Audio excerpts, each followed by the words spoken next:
Xbox continues to have some pretty amazing success this holiday season, and wouldn't you know it, they've done it again with Halo multiplayer, but most of all, the campaign previews that just came out. It's looking like Xbox is building some amazing momentum going into the Halo Infinite campaign release. Let's get into what is being said and if 343 Industries and Xbox actually hit the mark. Let's get into this.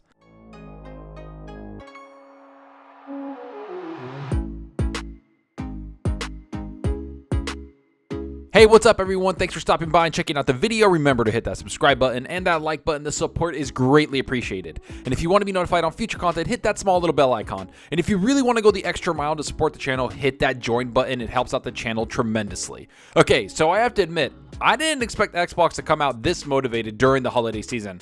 I knew they had games lined up. I knew they were going to be aggressive and really bring the heat this holiday season. We've heard for over a year now that Phil Spencer always saw 2021 holiday season as the true battlefield for this next generation console. And this doesn't just involve the Series X sales, but Xbox as a whole. We knew they wanted to get gamers talking about Xbox and continue to talk about Xbox and nothing else. And from the looks of everything, that's happening right now. That's exactly what they did. We've gone from Age of Empires 4, which is one of the best RTS games to come out in a very long time, and is actually nominated in multiple game awards for some categories at the Game Awards show, to Forza Horizon 5, which is the most highly rated game of the year and one of the most popular games already, especially since we know that it hit over 10 million people in just 2 weeks, which is just insane to me. From there, we went to Halo multiplayer, shadow dropping from their 20th anniversary event. That ended up taking over the entire gaming industry and really pushed Halo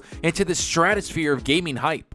Well, now we have the campaign of Halo Infinite turning heads, and people are actually talking about how great it is. Some are comparing it to other highly rated games, and others are saying it's changed the way they look at 343 Industries. All of this was after the high pressure the studio and Xbox felt from the Halo fanbase, because Xbox and 343 wanted a game that the Halo fans and Xbox fans can turn to.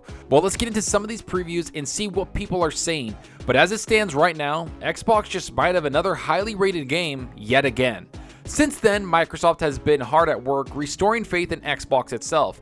Microsoft resolved the value proposition, the hardware criticisms, and restored faith in the vision. In some ways, one missing piece remains: execution. Nothing quite symbolizes Xbox than Halo itself, which could be considered the platform's central mascot, the emotional characterization of the brand that puts a face to the catalog of services and experiences that represent Xbox.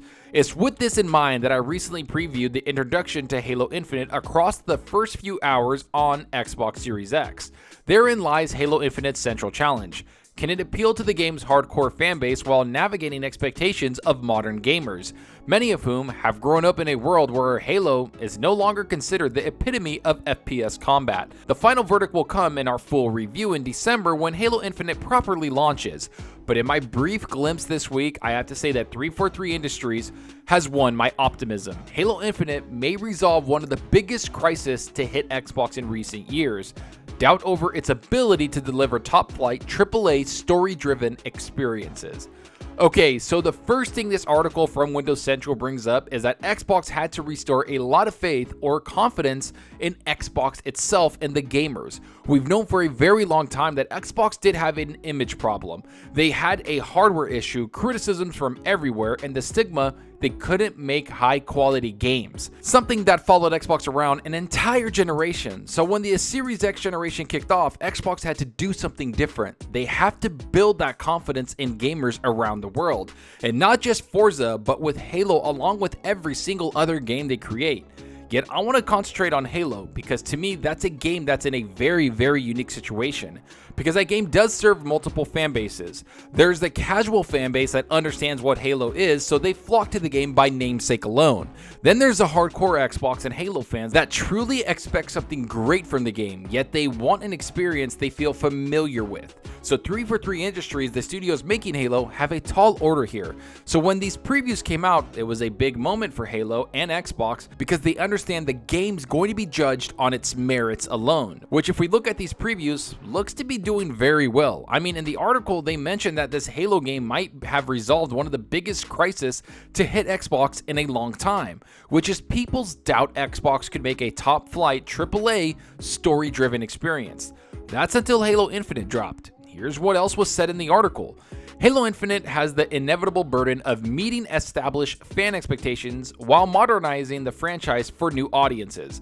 I am somewhat in between, skirting the boundary as a casual Halo fan who has experienced most of the mainline games while also being a lapsed fan who lost interest in the franchise somewhere between Halo 4 and 5. Microsoft and 343 Industries have to reconnect fans like myself, while also satisfying the craving of its hardcore players, while also bringing in a new generation of younger gamers whose first shooter may well have been Fortnite. To that end, Halo Infinite is something of a soft reboot. It doesn't throw away established lore by any means. In fact, it takes place right after Halo Wars 2 and still calls back to events it expects players to know from previous titles. That being said, it's clear that Halo Infinite takes inspiration from its 20-year-old predecessor, Halo Combat Evolved, which starts off in a similar fashion.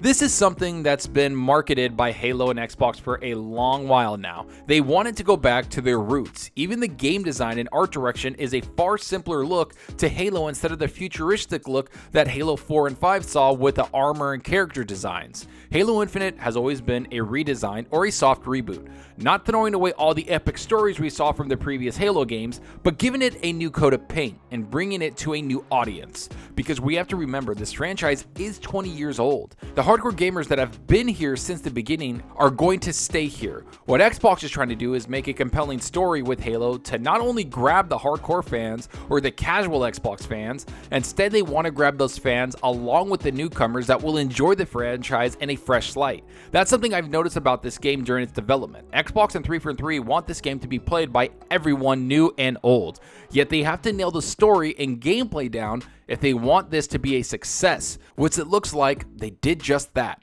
Much like the franchise itself, much of what I've seen in Halo Infinite so far is worn down. Zeta Halo is half destroyed and shredded in two, the UNSC is scattered and broken, the skeletons of its ships dismantled and scavenged for parts by the Banished. Indeed, the Banished themselves come across as desperate, showing dimensions rarely afforded to video game antagonists. Escarum leads the remnant of the Covenant forces, but he is older and tired. He shows a genuine fondness for his comrades, which cuts through the bloodlust we've come to expect of the brutes. I have no idea what the Banished endgame is, but I suspect it'll cast off typical cliches video game writing has become known for. In one audio log, I found an unnamed brute laments for his homeworld, echoing the sentiments of the human heroes.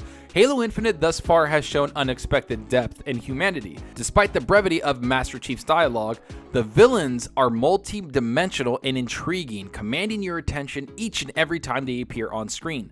Zeta Halo is a character unto itself, with dramatic vistas washed in oceans of color foliage, swept under gorgeous clouds that cast dynamic shadows over the battlefield. Scattered UNSC forces exchange gunfire with banished warriors across what feels like impossible draw distances, without even the vaguest hint of performance degradation.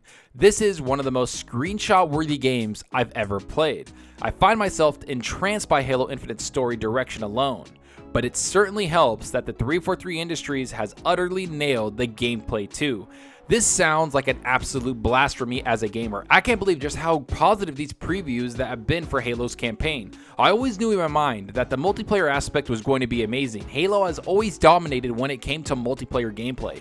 Halo 5 was one of the best when it came out, and that multiplayer team at 343 Industries knows exactly what they're doing. So to me, the question mark was always the campaign and the story behind it. I didn't really question the gameplay because I figured 343 was going to knock it out of the park.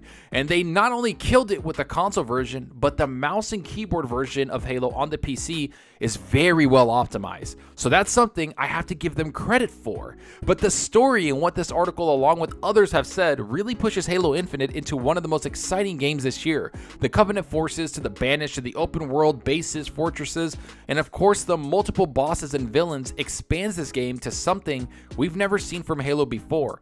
I can't wait to jump into this world, and I can't wait to see what else Xbox makes this generation, because after 2021, and especially after this holiday season, you can clearly see that Xbox is going to continue to push high-quality AAA games into Xbox Game Pass and into the Xbox ecosystem.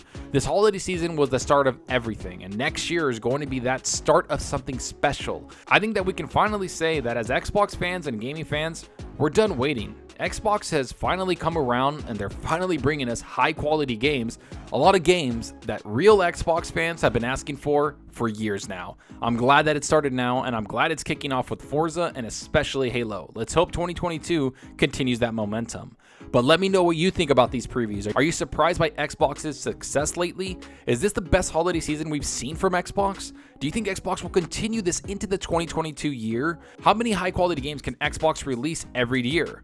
Is Halo Infinite the start of something special? Go down below and let me know. And I hope you enjoyed the video, and if you did, please hit that subscribe button and that like button to support us out the channel more than you know. And give me a follow on Twitter at Zalker87. I'm always on there talking games and sharing my latest videos. Plus, I love interacting with everyone there, so get on Twitter and let's talk about gaming. Also, follow me on Xbox Live. My gamertag is Zalker87, just like my channel name. See what games I'm playing, and let's compete in achievements for the month. So right now, you guessed it, I've been jumping into Halo multiplayer, just been playing ranked, been playing a bunch of big team battles, and playing with a lot of people. It's a lot of fun. Everybody I know, PC, Xbox, doesn't matter, they're all playing together and we're all having a blast. But I'm also jumping into Guardians of the Galaxy. I think I'm in chapter 9 or 10. I'm going to try to finish that game this week since it's the holidays, and I'm enjoying that a lot. I think that thing got snubbed. I think Marvel's Guardians of the Galaxy and Forza Horizon should have been nominated for Game of the Year because, man, those two games are top quality this year.